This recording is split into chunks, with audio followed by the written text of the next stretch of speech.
2023년 제1회 임상심리사 2급 2차 실기시험 합격을 기원하는 기출문제입니다. 시작하도록 하겠습니다. 정신분석적 상담 과정에서 나타나는 전이와 역전이에 대해 설명하시오. 전이는 상담 과정에서 내담자가 어린 시절 어떤 중요한 인물에 대해 가졌던 관계를 상담자에게 표출하는 것이죠. 과거에 충족되지 못한 욕구를 현재의 상담자를 통해서 해결하고자 하는 일종의 투사 현상입니다. 예를 들어 내담자는 상담자가 어린 시절 권위적이었던 자신의 아버지와 닮았다고 판단하는 경우에 상담자에게 부정적인 감정을 가질 수 있습니다. 반면에 자신이 흠모했던 선생님과 닮았다고 판단하는 경우에는 상담자에게 긍정적인 감정을 가질 수 있죠. 상담자는 내담자에게 전의를 각성하도록 하여 문제와 밀접하게 관련된 과거의 경험과 갈등 등에 대한 통찰을 제공할 필요가 있습니다. 또한 내담자가 과거 중요한 대상에게 가졌던 애정, 욕망, 기대, 적개심 등등의 복잡한 감정들을 상담자에게 표현하도록 격려할 필요가 있습니다. 다음은 역전이인데요. 역전이는 내담자의 태도 그리고 외형적 행동에 대한 상담자의 개인적인 정서적 반응이자 투사를 말합니다. 즉 상담자가 내담자에게 자신의 욕구나 소망을 투사함으로써 내담자의 전의에 반응하는 것인데요. 이러한 역전이는 상담자가 내담자를 자신의 과거 경험 속 인물로 착각하도록 하죠. 그래서 무의식적으로 반응하게 하고 현실에 대한 왜곡을 야기합니다. 역전이를 방지하기 위해서는 상담자는 자신의 과거 경험이 현재 자신에게 미치는 영향에 대해 지속적으로 점검해야 할 필요가 있습니다. 그리고 교육 분석을 통해서 자신에 대한 분석 결과 그리고 경험 내용을 지속적으로 축적하고 슈퍼바이저의 지도, 감독을 받을 필요가 있습니다. 다음은 100의 인지적 오류 4가지를 쓰고 각각에 대해 설명하시오라는 문제입니다.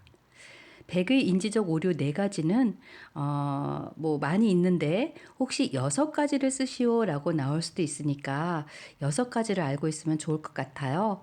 그래서 일단은 제가 10가지를 한번 말씀드려 보겠습니다.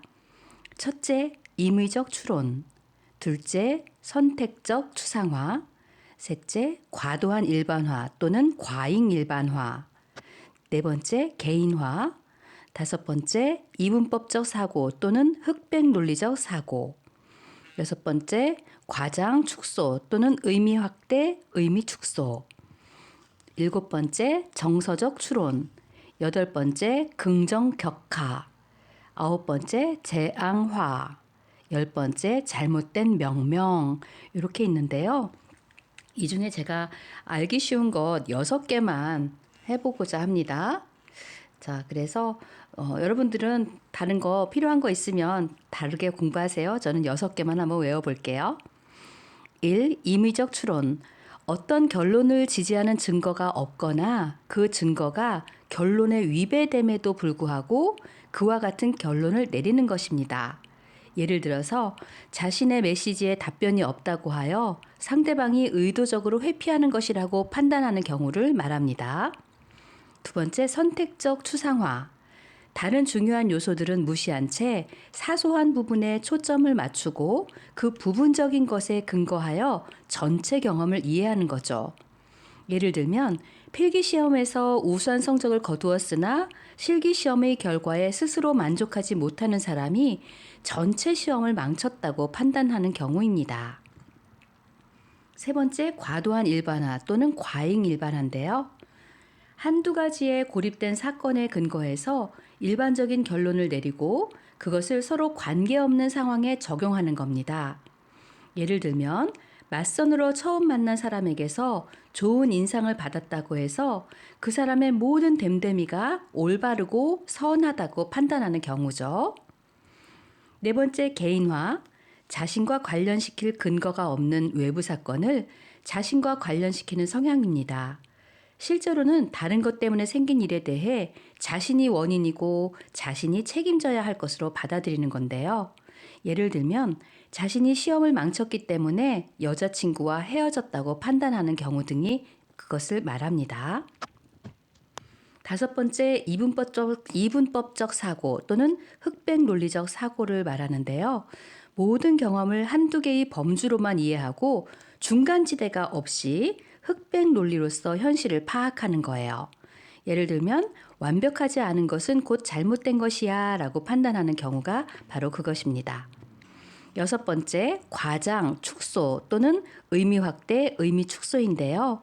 어떤 사건 또는 한 개인이나 경험이 가진 특성의 한 측면을 그것이 실제로 가진 중요성과 무관하게 과대평가하거나 과소평가하는 거죠.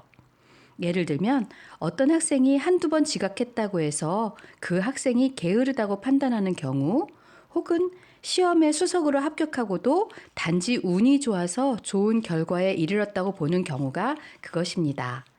네, 이상으로 6가지 100의 인지적 오류 한번 살펴보았습니다. 아동 및 청소년을 대상으로 한 상담에서는 발달적 측면에 대한 고려가 이루어져야 하는데요. 삐아제의 인지발달 이론에 의한 인지발달 단계에서 전조작기, 구체적 조작기, 형식적 조작기에 해당하는 아동 및 청소년을 위한 상담의 특성 및 주의점을 발달 단계로 쓰시오라고 했습니다. 간단히 말하자면 전조작기, 구체적 조작기, 형식적 조작기에 대해서 상담의 특성 그리고 주의점을 쓰라는 내용이에요. 그래서 3가지를 한번 살펴보도록 하겠습니다. 먼저 전조작기, 2세에서 7세에 해당합니다. 이 시기의 아동은 아직 논리적인 사고를 하는데 어려움이 있어요.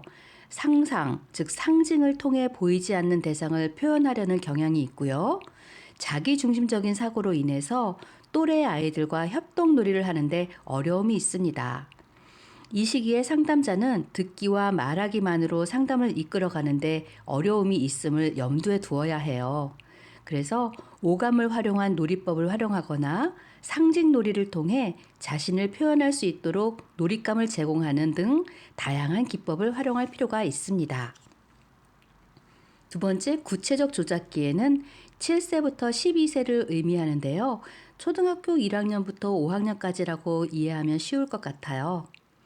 이 시기의 아동은 구체적이고 현실적으로 사고를 하고요. 학교에서의 또래 관계를 통해 자신과 타인의 관점 차이를 깨닫게 됩니다. 그러나 이와 같은 과정에서 오히려 복잡한 정서를 경험하게 되고 학교에서의 수행이나 또래 관계에서의 수용에 대한 불안감을 가지기도 합니다.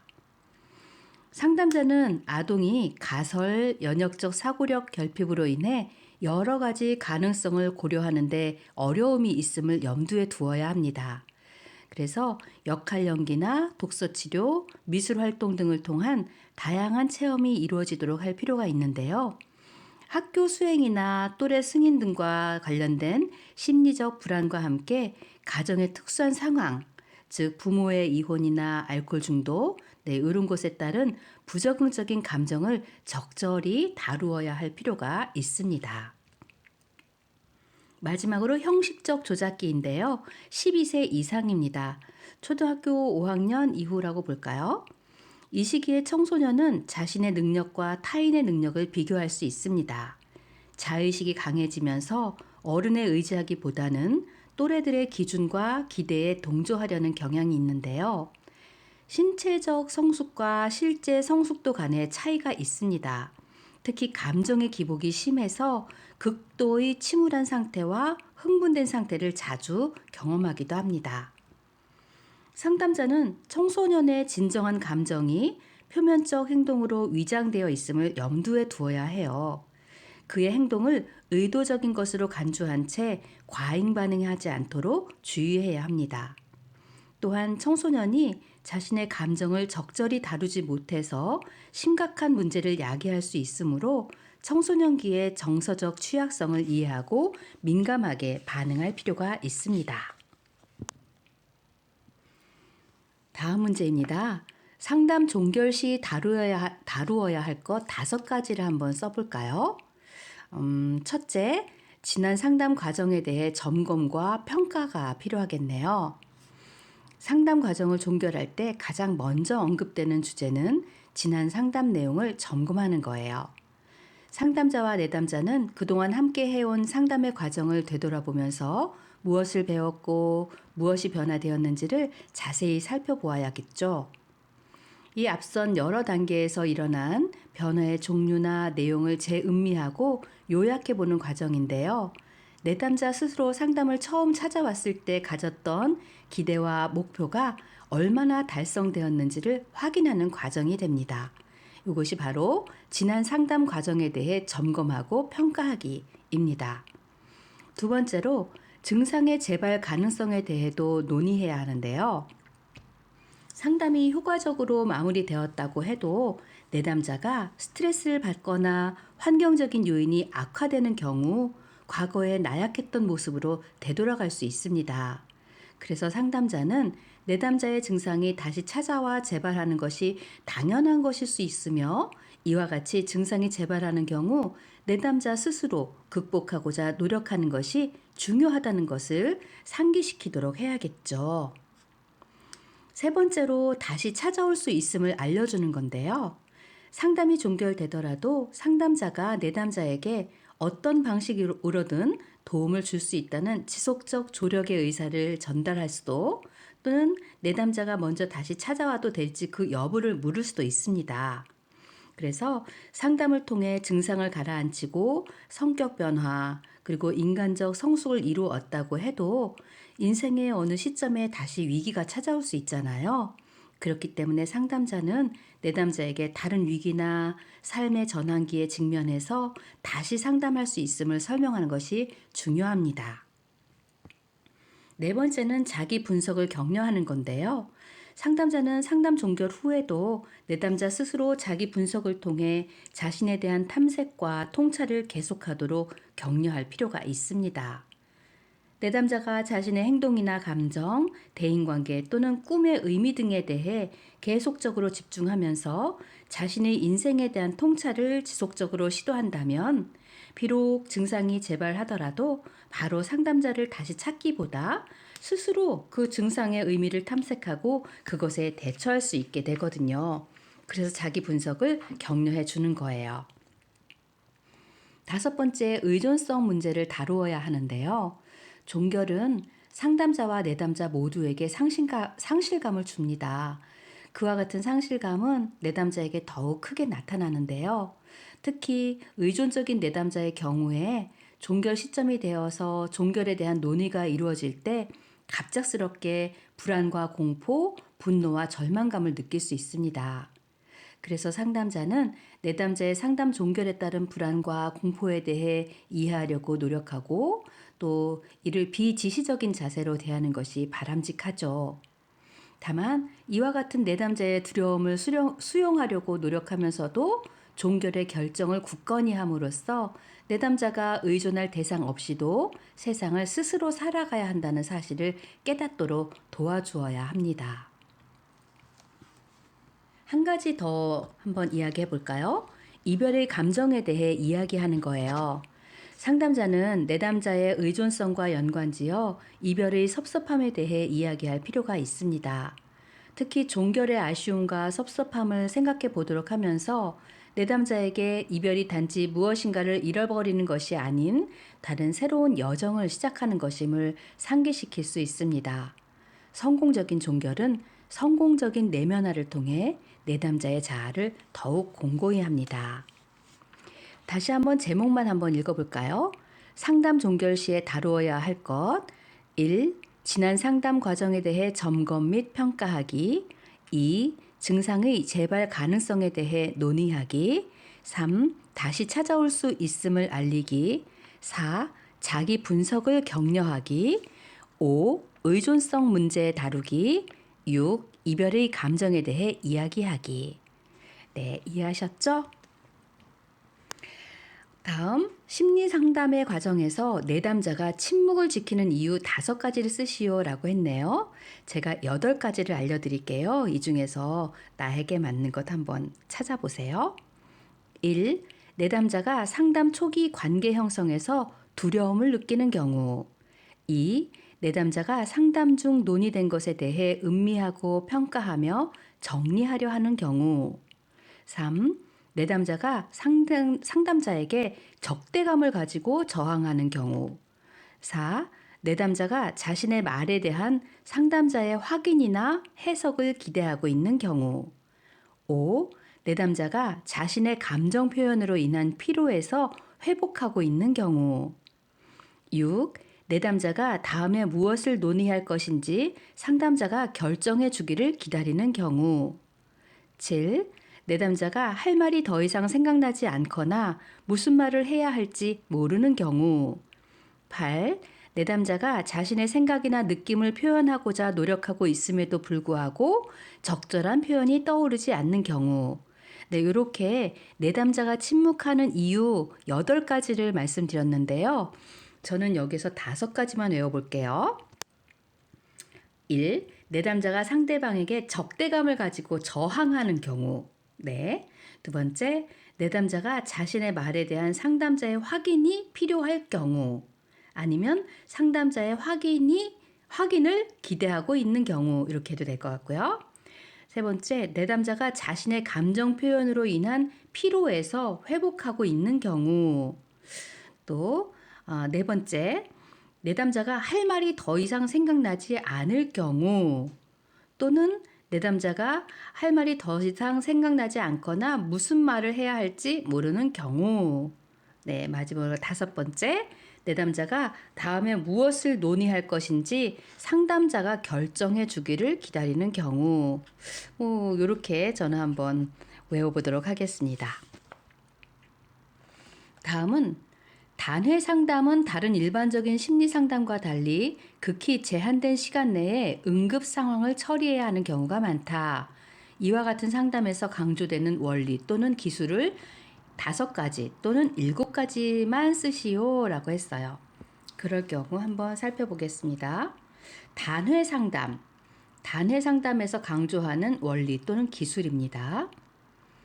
1. 상담자는 상담 사례의 성격이나 상황 조건에 따라 상담을 단회로 할 것인지 다회로 할 것인지 신속히 결정해야 한다. 2. 상담자는 내담자가 원하는 것을 발견해야 한다. 3. 상담자는 내담자가 원하는 것과 관련하여 내담자와 더불어 합리적인 상담 목표를 수립해야 한다. 4. 상담자는 적극적 경청이나 질문, 해석적 반영, 초점화 등의 기술을 동원하여 내담자와의 대화 과정을 능숙하게 조절해야 한다. 5. 상담자는 융통성과 단호함을 겸비해야 한다. 6. 상담자는 내담자가 문제 해결에 대한 의지와 동기를 잃지 않도록 도와주어야 한다. 7. 상담자는 조언 및 지시를 적절히 사용하여 효과적이고 능률적인 상담이 이루어지도록 해야 한다. 8. 상담자는 탈이론적인 융통성과 주체성을 가져야 한다. 9. 상담자는 상담의 주요 기술로서 직면을 기술적으로 사용해야 한다. 10. 상담자는 그 회기 내에 내담자가 원했던 결론이나 결과를 얻을 수 있도록 해야 한다. 자, 이렇게 여러 가지가 있죠. 총 10가지를 말씀드렸는데요. 여러 번 읽어보시고 이 중에 5개에서 7가지 정도만 마음에 한번 새겨보도록 합니다. 행동치료는 다양한 형태의 치료를 포괄하는 것으로 그 기저에 가정하는 학습 원리 측면에서의 강조점이 다르며 그 구체적인 기법 및 절차의 측면에서도 다양하다. 그러나 이들 치료들은 공통된 특징을 가지는데 행동치료의 주요 특징을 3가지 기술하시오라고 했습니다. 결론은 지문은 길었죠? 그런데 행동치료의 주요 특징 3가지를 한번 써보는 겁니다. 1. 문제의 측정 가능한 행동으로의 정의. 행동치료에서 문제는 구체적이고 측정 가능한 행동 단위로 분석되고 정의된다. 그로 인해 행동치료의 치료 효과는 구체적인 행동들의 변화 여부로 판단된다. 2. 학습의 원리에 기초를 둔 치료. 행동치료에서 문제는 행동상의 문제이고 그 행동은 기본적으로 학습된 것으로 가정된다. 따라서 학습의 원리를 파악하고 이해할 수 있다면 새로운 학습 경험을 제공함으로써 문제 행동을 변화시킬 수 있다고 본다. 3. 치료 효과에 대한 체계적인 평가와 기법 및 절차의 상세한 기술.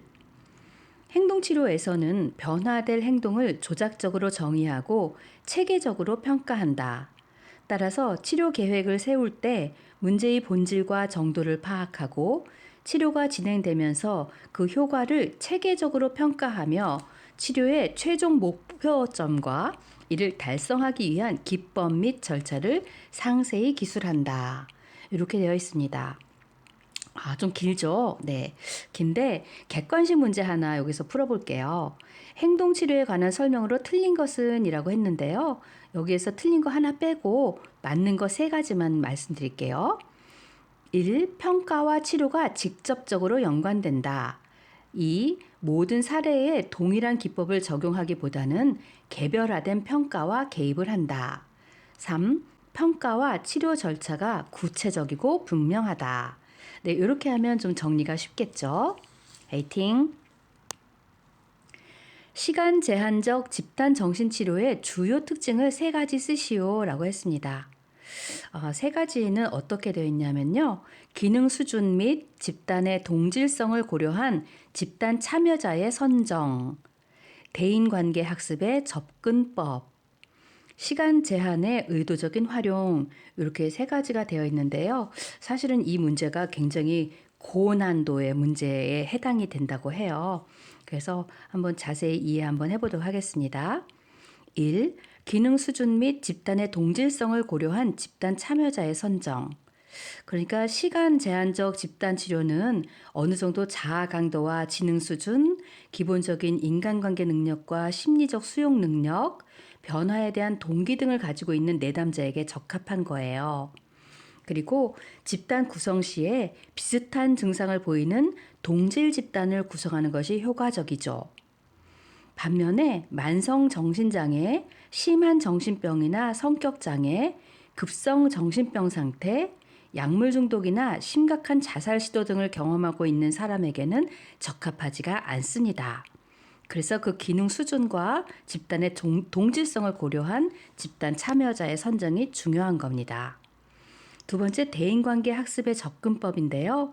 대인관계 학습은 집단 참여자들을 통한 피드백과 자기 이해를 포함하는 광범위하고 복합적인 치료 요인입니다. 집단 상황을 통해서 여기, 지금, here and now 이거죠. 네, here and now에서의 교정적 정서 경험으로 볼 수 있는데요. 이 시간 제한적 집단 치료는 치료 과정에서 학습한 것을 실생활에 적용시킬 수 있도록 기회를 제공하기 위해서 계획된 종교를 적절히 활용하는 거예요.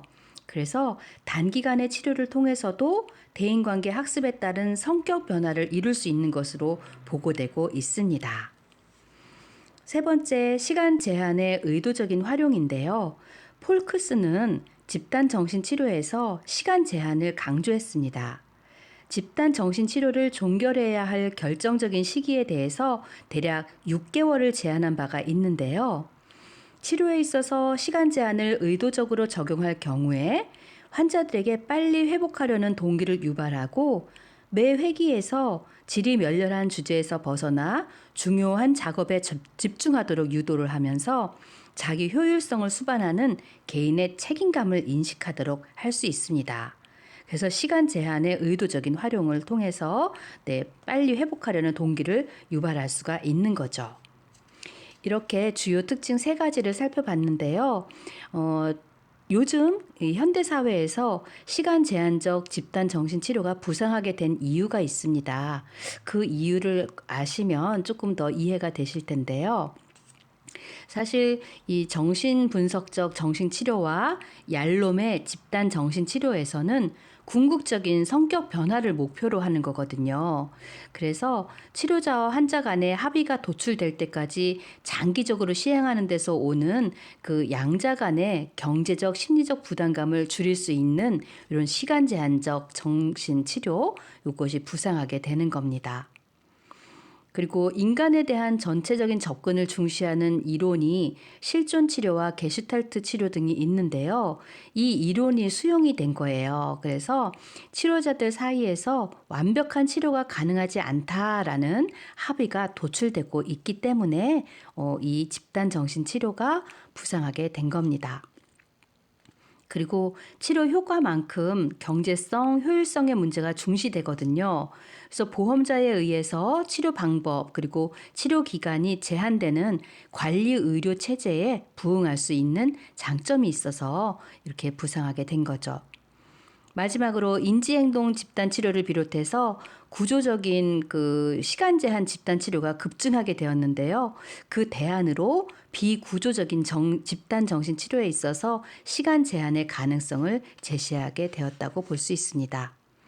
네, 저희가 우리 이렇게 시간 제한적 집단 정신 치료의 주요 특징도 살펴봤고, 이 시간 제한적 집단 정신 치료가 부상하게 된 이유를 살펴보면서 여러분들이 조금 연관지어서 생각할 수 있을 것 같습니다. 다음은 9번인데요. 사티어의 경험적 가족 치료 모델의 의사소통 유형에 대한 설명인데 빈칸에 들어갈 각각의 의사소통 유형을 쓰시오 이런 문제였나 봐요. 그래서 A, B, C, D, E 이렇게 나와 있는데요. 여기 A, B, C, D, E가 괄호로 되어 있어요. 그 괄호에 쓰시면 되는데요. 그러면 일단 지문을 먼저 읽고 답을 한번 해보겠습니다. 다른 사람을 존중하면서도 자신의 진정한 가치나 감정은 무시한다. 바로 회유형이죠. 자신의 진정한 가치나 감정은 무시하는 회유형. 오로지 자기 자신만을 생각하며 다른 사람들은 무시한다. 비난형이죠. 자기 자신만 생각하고 다른 사람은 무시하는 비난형.